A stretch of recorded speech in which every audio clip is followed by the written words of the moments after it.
Friends, आज आपका topic है राउट स्टेबिलिटी। स्टेबिलिटी उसके टू टाइप्स होते हैं, राउट स्टेबिलिटी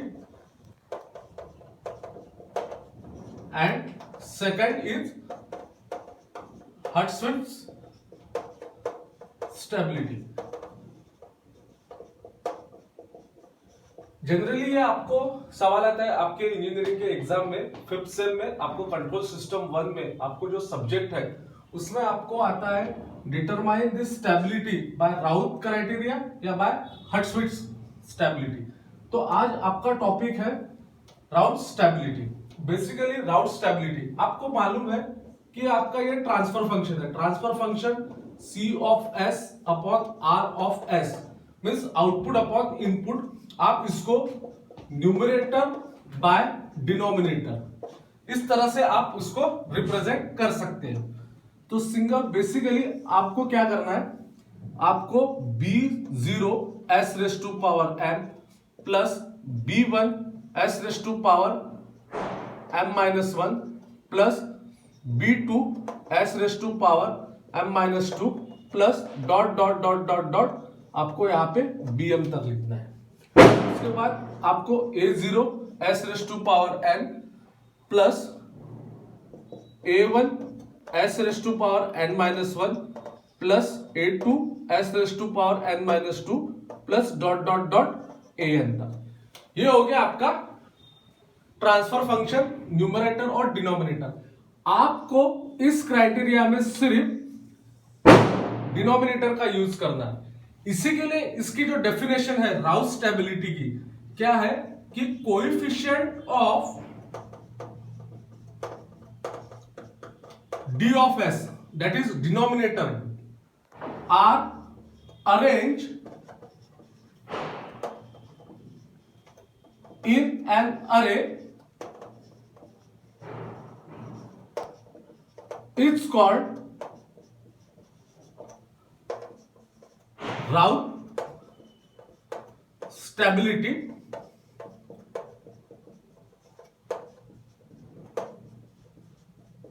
क्राइटेरिया। तो आपको क्या करना है, यहां पे जो लिखना है D of S is equal to A0 S raise to power n plus A1 S raise to power n minus 1 plus A2 S raise to power n minus 2 plus dot dot dot dot up to an। आपको यहां पे A0 A1 A2 dot dot dot an तक जो भी value है आपको यहां पे जो क्राइटेरिया बनेगा, आपका जो टेबल है उसमें आपको पुट करना है। उसके बाद इसका जो क्राइटेरिया है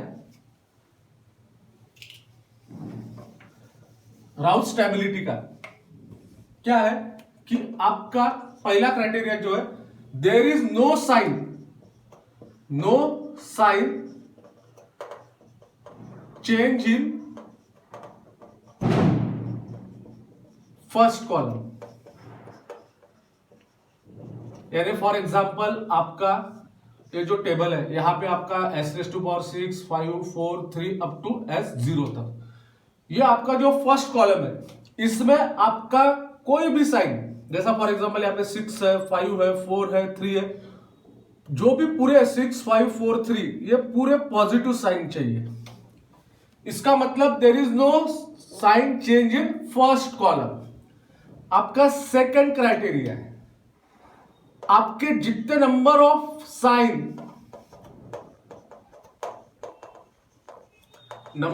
sign changes, so system is unstable।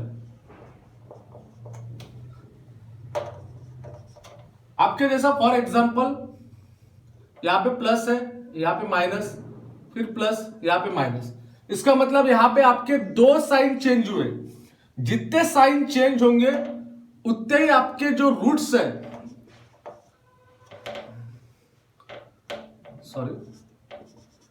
Number of sign changes the roots are placed on right half of S plane। अभी आपके दिमाग में आता होगा कि एस प्लेन यानी क्या। एस प्लेन सिंपल ये है, आपकी एक्स एक्सिस है, ये एक्स एक्सिस, ये वाई एक्सिस। आप हर बार जो एक्सिस निकालते हो यहां पे सिर्फ आपको सिग्मा लिखना है जे ओमेगा, यहां पे माइनस, यहां पे minus J omega. This is your S plane. तो सिंपल इसमें कुछ नहीं है, आपका ट्रांसफर फंक्शन है C of S upon R of S, numerator upon denominator आपका जो है b0 s raise to power m plus b1। आप यहाँ पे ऐसा नहीं b c d कुछ भी लिख सकते हैं, जस्ट एज अ सिंप्लीफिकेशन के लिए मैंने b लिखा है, यहाँ पे a लिखा है। आपको सिर्फ इसके डिनोमिनेटर का काम है, that is coefficient of d of s which are arrange in a array is called as Routh stability criteria. और इसका जो क्राइटेरिया है या इसके जो आपको इस तरह से आपको पता करना है कि आपकी सिस्टम स्टेबिलिटी है कि नहीं है, तो उसके लिए आपको कुछ 2-3 ये पॉइंट्स है। उसमें no sign change in the first column, second है number of sign changes the system is unstable, third है आपके जितने साइन चेंज हो रहे उतने आपके रूट्स प्लेस होंगे right half of the S plane. आपकी अगर सिस्टम स्टेबल है तो आपके जो रूट्स है वो यहां पे प्लॉट होंगे, that is this is the left half and this is your right half. ये अपन नेक्स्ट वीडियो में देखेंगे कि लेफ्ट हाफ में और राइट हाफ में क्यों ये क्या डिफरेंस रहता है। लेकिन अभी फिलहाल के लिए आप देख रहे हैं अभी राउथ स्टेबिलिटी। राउथ स्टेबिलिटी का क्राइटेरिया है अगर आपकी सिस्टम स्टेबल है तो आपके रूट्स प्लेस होंगे लेफ्ट हाफ पे, उसके बाद अगर आपकी सिस्टम अनस्टेबल है तो आपके रूट्स होंगे राइट हाफ प्लेन में। इसमें और दो तीन पॉइंट्स आते हैं, weather the system is marginally या एब्सोल्युटली स्टेबल, वो अपन नेक्स्ट वीडियो में देखेंगे। अभी इसके सिंप्लीफिकेशन के लिए आपके लिए एक प्रॉब्लम सॉल्व कर रहा हूं मैं, so please see carefully.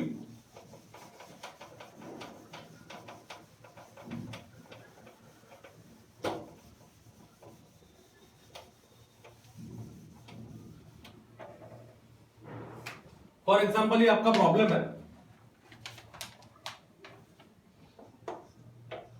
s raise to power 6 plus 2s raise to power 5 plus 8s raise to power 4 plus 12s cube plus 20s square plus 16s plus 16।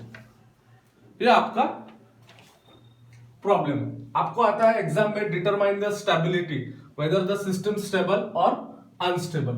तो इसका जो सॉल्यूशन है आपको सिंपल वे में सबसे पहले आपको यहां पे ध्यान रखना है आपके यहां पे कौन सी वैल्यू निकालना है और किस तरह से निकालना है।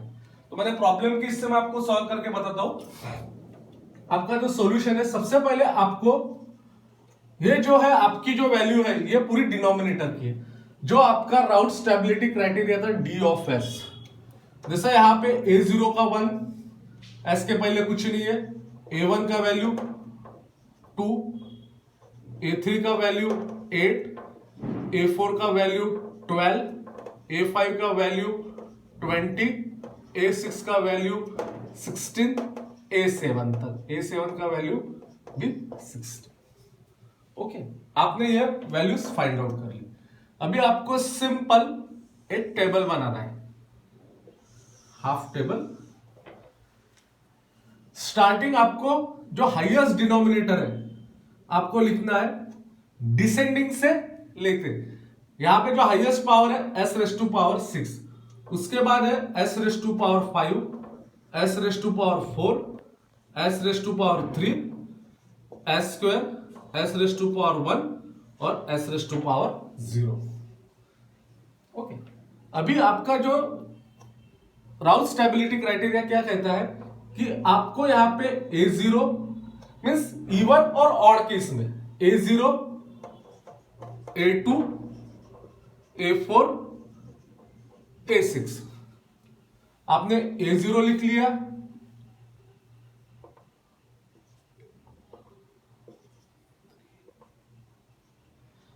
A4 A5 A6। सॉरी एक मिनट, इसको अपन फिर से रीराइट कर लेते हैं। A0 1, A1 2, A2 8, A3 12, A4 20, A5 16 और A6 16। यानी आपका जितना 1 2 3 4 5 6 7, 1 2 3 4 5 6 7। ओके, आपने लिख लिया यहाँ पे A0 A2 A4 A6। अभी S रेज़ टू पावर 5 आपने यहाँ पे A0 लिख लिया, A2 लिख लिया, A4 लिख लिया, A6 लिख लिया। अभी जो बची टर्म है आप यहाँ पे S रेज़ टू पावर 5 पे A1 A3 A5, अगर कुछ टर्म होंगी तो आप यहाँ पे A7 लिख सकते हैं। अभी इसके बाद आपको S रेज़ टू पावर 4 निकालना है, तो यहाँ पे B1 B2 B3 B4, S cube निकालना है C1 C2 C3 C4। चलो, अभी आपके पास यहाँ पे A0 A2 A4 A6 की वैल्यू है, A1 A3 A5 की वैल्यू है, A7 नहीं तो आप 0 ले सकते हो। जैसा यहाँ पे आपके पास A0 की वैल्यू है 1, A2 की वैल्यू है 8, A4 की वैल्यू है 20, A6 की वैल्यू है 16।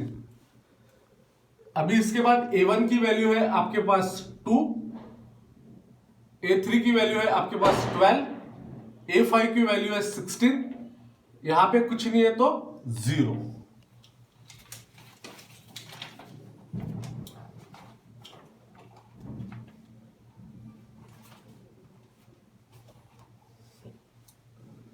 अभी आपको B1 डिटरमाइन करना है।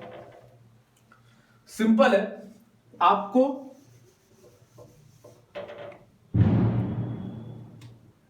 मैं इसको मिटा देता हूं, A0 A2 A, इस टर्म को मिटा देता हूं।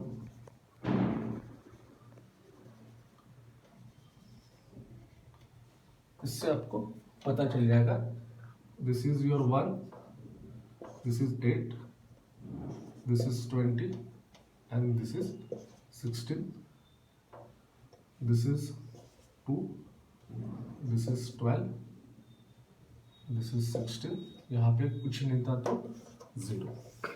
अभी आपको B1 की वैल्यू निकालना है।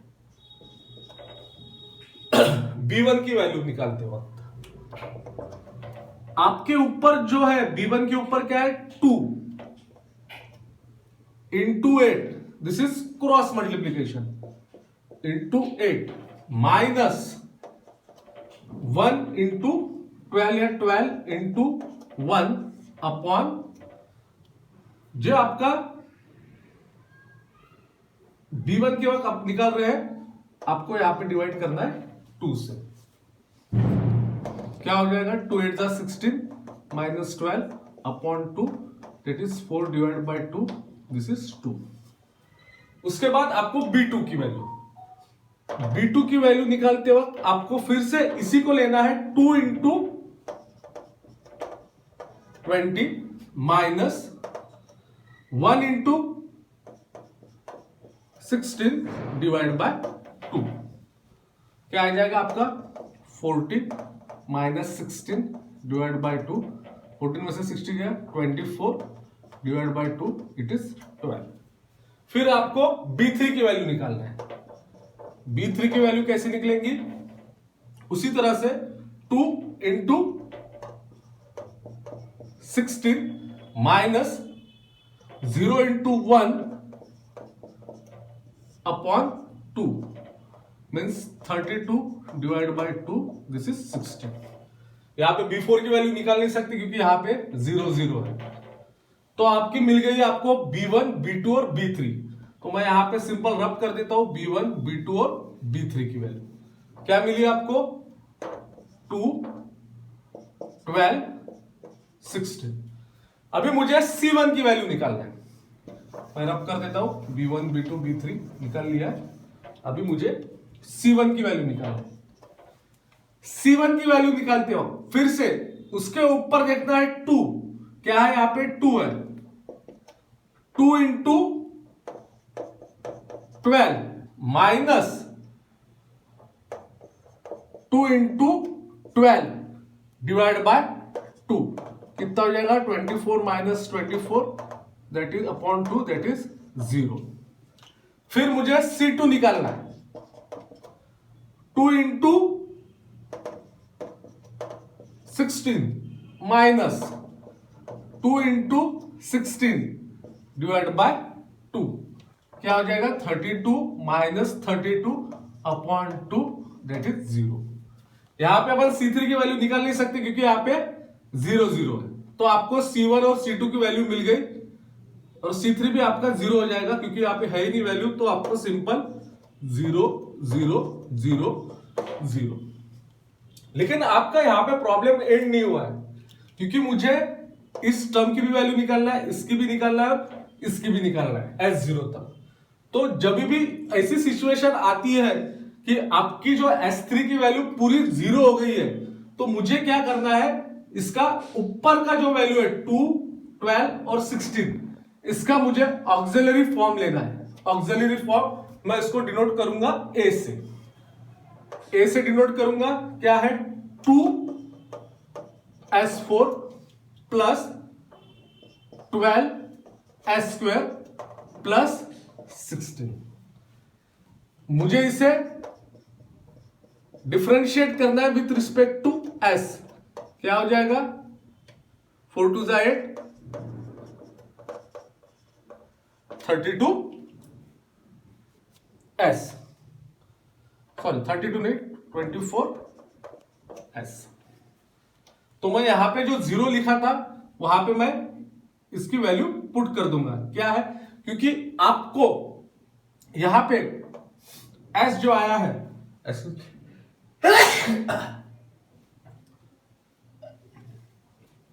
यहां पे जो आपकी वैल्यू आई है पुट करना है 8 एंड 24।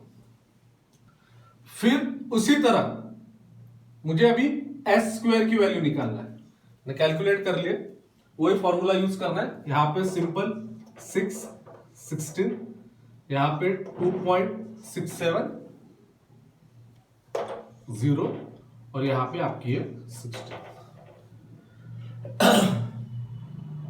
मुझे ऑक्सिलरी इक्वेशन क्यों लेना पड़ा, क्योंकि मुझे ये पूरा फर्स्ट कॉलम यहां तक सॉल्व करना था S0 16। और एक है आपका प्रॉब्लम अगर राइट है या रॉन्ग है, आपको अगर चेक करना है तो आपका जो S0 का वैल्यू है वो 16, यहां पे जो आखिरी टर्म है वही टर्म यहां पे आनी चाहिए 16। तो ये आप समझ जाना कि आपके जो कैलकुलेशन है, आपने जो B1 B2 B3 C1 C2 C3 और जो आपने यहां तक सॉल्व किया है इस फर्स्ट कॉलम को, अगर आपका 16 आता है तो समझ जाना आपका प्रॉब्लम राइट है। अभी मुझे देखना है कि मेरी सिस्टम राउथ स्टेबिलिटी क्राइटेरिया की तरह ये स्टेबल है कि नहीं स्टेबल है। तो मुझे फर्स्ट कॉलम में कोई भी साइन चेंज नहीं दिख रहा है, तो it means my system is stable. अगर मेरा यहां पे 8 जैसे +8 है, इसके पहले कुछ नहीं, अगर यहां पे माइनस आ जाता है तो मेरा यहां पे साइन चेंजेस हो गए, एक साइन चेंज हुई है, तो मैं बोल सकता हूं सिस्टम आपकी अनस्टेबल है। अगर मुझे पूछा गया है प्रॉब्लम में कि determine the stability and how many roots, whether the system is stable और not, if it is system stable how many roots, आपको बताया था कि अगर सिस्टम स्टेबल है तो लेफ्ट हाफ प्लेन, अगर सिस्टम है अनस्टेबल तो आपके राइट हाफ प्लेन। अगर मुझे पूछा गया रहता और अगर ये सिस्टम अनस्टेबल रहती तो मेरे जो रूट्स है यहाँ पे जो कितने साइन चेंज हुए 1 और 2, अगर 2 साइन चेंजेस हो गए तो मेरे जो 2 रूट्स है वो राइट हाफ प्लेन में। अगर मेरे 3 साइन चेंज हो गए रहते तो मेरा यहाँ पे 3 रहते। तो इसी तरह से मुझे सिस्टम स्टेबल है कि अनस्टेबल है, मैं राउस क्राइटेरिया से फाइंड आउट कर सकता हूं। मैं उम्मीद करता हूं कि आपको इस वीडियो से राउस स्टेबिलिटी क्राइटेरिया का फंडा क्लियर हो गया है। नेक्स्ट जो वीडियो बनाऊंगा मैं हर्ट्सफिल्ड क्राइटेरिया के ऊपर बनाऊंगा, उससे आपको पता चल जाएगा हर्ट्सफिल्ड क्राइटेरिया का यूज करके अपन स्टेबिलिटी फाइंड आउट कैसे करते हैं। Thank you.